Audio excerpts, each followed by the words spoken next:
So just to wrap up a bit, guys, I'm gonna leave a few tips that I recommend that you implement in your daily life, in your personal life, at work, and in general. But before I start, I want to give you a little story. Like a few weeks ago, I received a call because I filled out a form online for a reputable business for a service that I needed. Then a few days after that, I received a call, and this lady was telling me that she was a representative of the company and that she's just calling me to confirm my information because she noticed that I filled out the form and she just want to verify like I actually did it myself or something like that. So she started off, she had my name, she had my email, she had my phone number, well, basically the information that I input, like I wrote in the input, the spaces on the form that you input your information. Sorry, some redundancy, but where I input the information. And she wanted me to confirm my name, my number, and my email address. So I'm like, I put all of that information in the form, so you should have it if you're calling me from the company. And she's like, yes, I do have it, but I just want you to confirm. And I remember I said to her, no, I'm not going to confirm. You should have the information. Because if you're calling me, you know what information I place in the form. And she's like, yes, but I just want to confirm it's a part of the procedures. And she was talking really nice. Like I was about to believe her. But just something in my gut says, you know what? No, thank you very much. You should have the information. Whatever information I place in there, you have it. And I'm not going to confirm my information. Thank you. And I hung up. So sometimes the easiest thing you can do is to hang up. Hang up the call. If you are not expecting it, hang it up. You don't have to confirm any information over the phone to anyone. Hang up the call. And even though I put it all the way down here, it should be number one. Hang up the damn call because you cannot call me to confirm information that I explicitly placed in a form that you told me to fill out, and then now you're calling me to confirm my personal information over the phone. I'm not even sure if you work for that company, and there's no way for me to verify that. So no, I'm not gonna do it. And we all have to be skeptic. Actually, I think I'm gonna produce another course where it says to be encryptive. Like we have to scrutinize everything. We cannot be so gullible and believe everything that people say or people put on the internet because there's so much garbage on the internet. You have to be careful what you actually take in because if not, you're literally gonna end up like the people who are actually producing the garbage. And I know I'm not a garbage truck or a garbage trash, so I'm not gonna be out here collecting garbage. I'm trying to improve myself and to learn things that will help me to improve and to improve my family and to improve the community and to probably, if I'm good enough, to make an impact on this world. So be careful what we search for online, what videos we're watching on TikTok.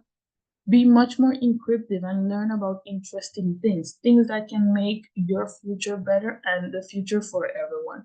So that's what I'm going to leave with you guys. And here are a few tips that I would want you guys to keep in mind. So resist the pressure to act quick. Resist the pressure. You don't have to act right now. Nobody can oblige you to act right now. And if they're obliging you to act, then something is wrong. Okay? Keep your personal information to yourself.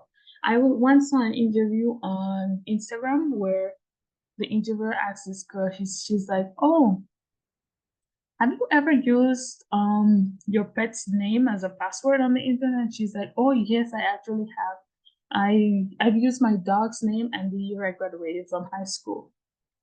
So the interviewer said, oh really, you have a dog? And she's like, yes, I have a dog. And the interviewer said, what's your dog's name? Oh, my dog's name is blah blah blah.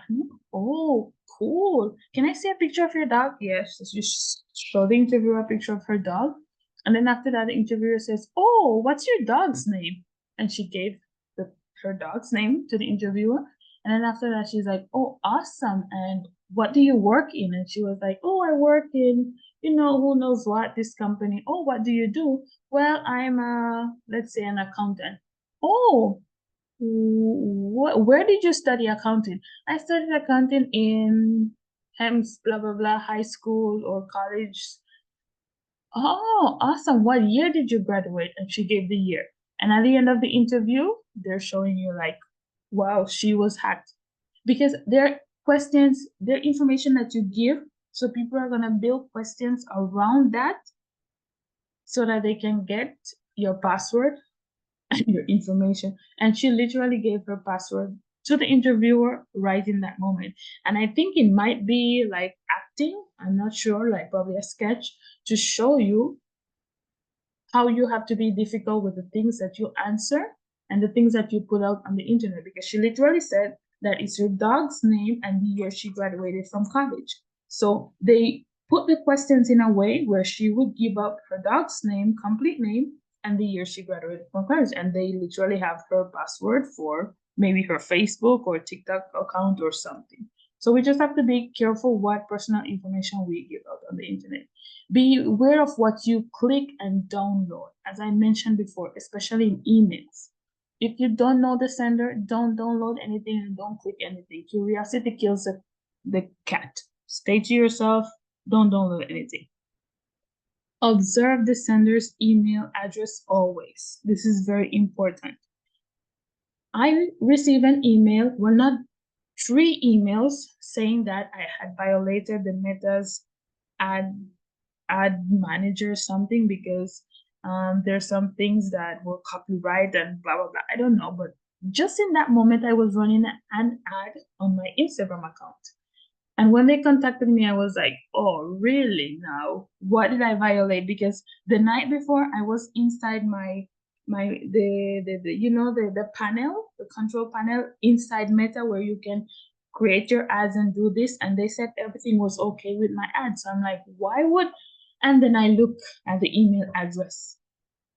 It has nothing to do with Meta. At the bottom they sign Meta Facebook, but it I've received I've received original, like actual emails from Facebook, from Meta, and they don't look like that. So I was able to identify that no, they're trying to trick me to click on a link so that who knows what. Because for something, you see, when I prepare things and I put it out on the internet, for some reason people think that I'm rich. Oh, or the person behind this project has money, they're investing.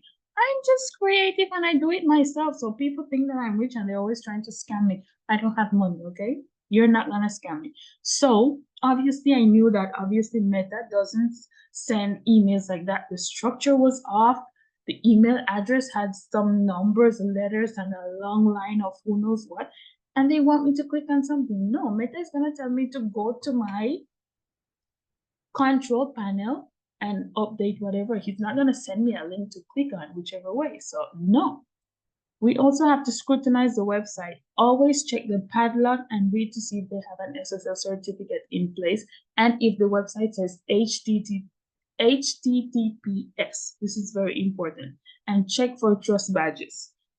You might not see a lot now, but let me tell you, believe me, by 2024, trust badges are going to be the future of e-commerce. I have also a course on that, trust badges, the future of e-commerce. If you want to check it out, you can check it out.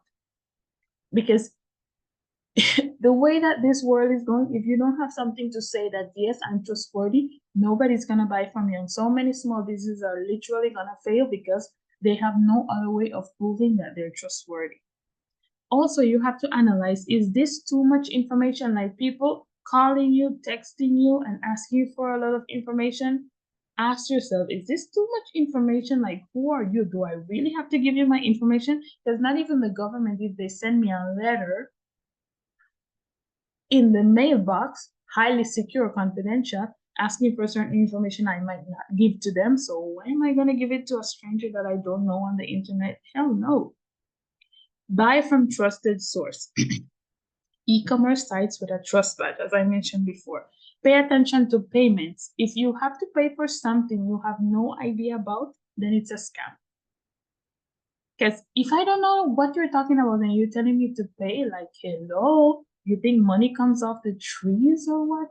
I'm not gonna pay you for something I have no idea about, or probably something I don't even want. No, I'm not. Look for poor grammar. Let me tell you, these hackers, They might be experts in computer, but they're very, very illiterate. They don't know how to write. So look for poor grammar. They're gonna make some mistake somewhere, and you know that, hell no. Meta is not gonna send me an email with so many errors. They don't even know how to use a comma, punctuation mark correctly. No. Look for poor grammar, and you'll know that it's a scam. Silence is powerful. Sometimes the best way that you can react to a scammer is being silent. You don't have to answer. Silence is power. Like if you're silent, they don't know what you're thinking, but maybe you're nervous, you're frustrated, and you answer, you end up saying things that you should not say. So silence is powerful. Just leave them, give them the silent treatment, and that's it. And I mentioned the hang up at the beginning, and the last thing, hang up the call. You don't have to continue talking to them if you don't want to. Just hang up. Bye. So I hope you enjoyed this, guys, and I hope we're one step further to being cyber secure. Thanks. This was powered by Factotums. If you want to check us out, we have our S, you see, at factotumsmarketplace.com, where you can buy your SSL certificates, you can get your web protection, and you can get our trust badge. Thank you very much, and I'll see you on the next course. Bye.